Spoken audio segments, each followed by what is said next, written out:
Dalan tayo. Tara, kasala tayo.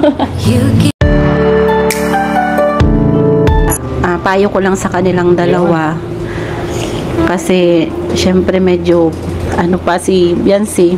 Pero mag-18 man na siya sa, yan nga, sabi ko sa kanya, mag-mature na yung isip niya. OMG!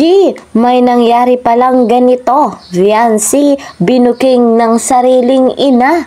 At si hubby and wifey, may plano na nga ba para sa kanilang kasal? Yan po ang ating bibigyan ng reaction video. Pero guys, bago ang lahat, isa munang mapagpalang araw at gabi sa inyong lahat, saan mang sulok ng mundo. Special shoutout po kay Madam Annie Soreta, kay Madam Telma Borgus, at kay Madam Belen Caranay. Special shoutout po sa inyong lahat. Mega love shoutout naman sa mga ka-member ko po sa Karepa Kalingap Reactor Partner. Patuloy ko namang hinihiling, huwag po nating kakalimutan ang ama ng Kalingap, Kuya Val Santos Matubang. Kasama po ng kanyang may bahay, Ate Edna Vlogs. Huwag rin po nating kakalimutan si Kalingap Rob. Syempre kasama ng kanyang may bahay, Madam Jackie Tapia. Alam natin na napakabuti po ng kanilang layunin sa mundong ito. Hindi po sila tumitigil hanggat kaya nilang tumulong sa mga nangangailangan. Handa po silang magbigay ng financial assistance, scholarship at mga pabahay. Kaya po, patuloy nating suportahan at tangkilikin yung kanilang vlogs. Muli namang naglalambing, akong inyong lingkod, Kalingap Kel. Sa bago pa sa aking munting channel, please po subscribe, like and share my videos. At para naman lagi po kayong updated, huwag niyong kakalimutan, click the notification bell. Narito na ang latest update sa love team na EDSI. Pero bago po yan, grabe guys, binuking ng sariling ina si Biancy. Good vibes ito mga kalingap, lalo pa nga po at mayroong payo si Nanay Hansel para po kay Kalingap Edu at kay Biancy. Narito guys, panoorin natin. Credit to the owner of this video, Kalingap Rob. Maraming salamat.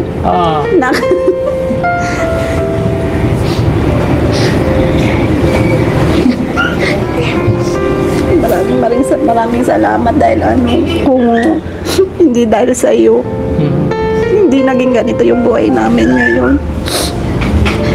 Edu, maraming salamat sa sa pag-support kay Biancy, na pag sinasama niya lagi niyang iniingatan naman, tapos nagchat-chat sa akin kung pag nag-aalala akong gabi na sila. Maraming salamat din kay Edu, tsaka sa payo ko lang sa kanilang dalawa. Kasi syempre medyo pa si Biancy, pero mag-18 man na siya sa yan nga, sabi ko sa kanya, mag-mature na yung isip niya. Yan nga, sabi ko sa kanya, na lang silang dalawa, yung may problema, wag mahiya na magsabi sa amin. Kasi yung pinakamahalaga, yung wag siyang mahihiya sa amin, ang mga problema nila, kung sakaling kung anong gustong sabihin niya. Yun. At saka welcome naman siya sa bahay, kung pupunta siya, huwag siyang mahihiya. Yan ang kaysa sa labas sila sa bahay na lang. So pwede rin po yan. Mas maganda rin po yan, ha? Wow! Grabe talaga. Napakabuting ina ni Nanay Hansel. At eto guys, narito na kung papaano binuking ni Nanay Hansel si Biancy. Kailan niyo nahalata na parang ang anak niyo ay parang nagkakagusto, nagkakakrush na kay Edu? May mga signs ba? Nung una talaga. Mother knows eh, di ba? Sabihin ko. Nung una talaga, talagang siguro may crush siya, crush. Nahalata niyo? Oo, kasi nagsasabi naman yan sa akin. Ay, minsan. nagsasabi ko. Para kaming hindi lang magbarkada lang sa bahay. Paggabi na, bago kami matulog, tatabihan sa akin. Yung paa niya nakasandal na sa bigat. Minsan talagang iniinis niya ako bago kami magkikwentuhan. So, nagkukwenta siya na kinikilig siya. Gano'n. Oo, tapos, ganun nga daw, crush niya. Ewan ko nagbago o hindi. Ngayon na po. Pero parang Feeling niyo? okay naman sila. Sabi ko sa kanya kung anong gusto mo, kung sino ang gusto mo, kahit sino pa yan. Kasi hindi naman kami yung mahigpit na magulang. Kasi once na hinigpitan mo yung anak mo, magsisekreto yan sa'yo. Hindi yan magsasabi ng saloobin mo, sasalubin niya. Mabait yan. Kaya sabi ko, tiwalang-tiwala ako sa Sure ka po na hindi siya marupok.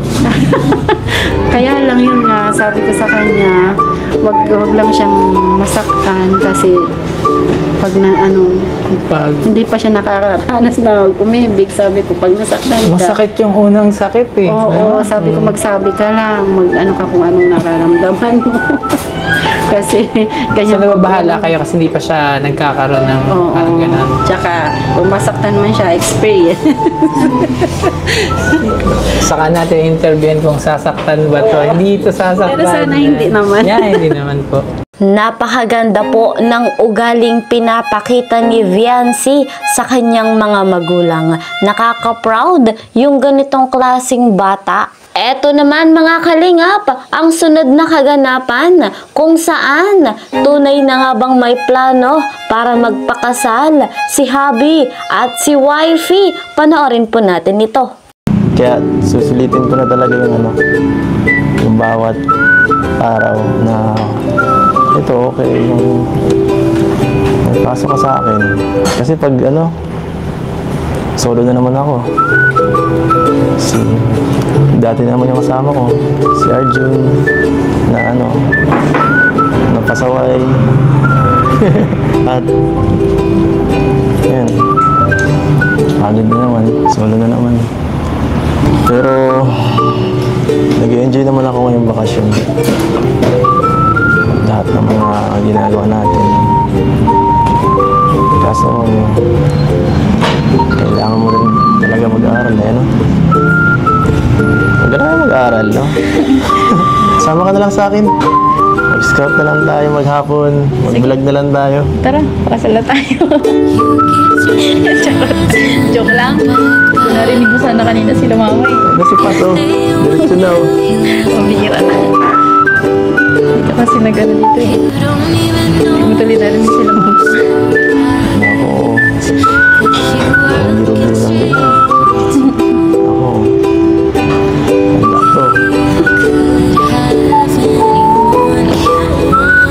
Pero darating din naman tayo. Di ba? Siyempre. Ano yun? Siyempre. Basta wag ka na magbago. Siyempre. Dapat walang magbago sa akin.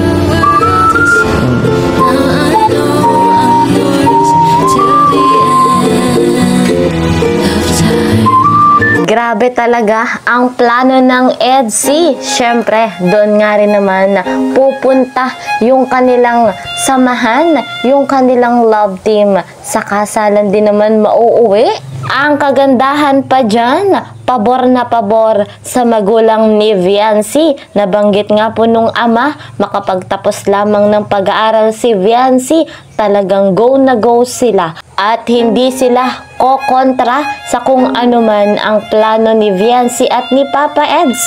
Kahit pa nga daw po, pagkatapos mismo ng graduation ni Viancy sa kolehiyo ay ikasal agad-agad. Grabe guys, ang suporta talaga ng magulang ni Viancy. Ayan guys, mga kalingap, masayang masaya na naman tayong mga EDC supporters sa ganitong kaganapan ng love team na ito. Sa ngayon, ito po muna ang ating update. See you po sa next video. Mag-iingat po kayo palagi.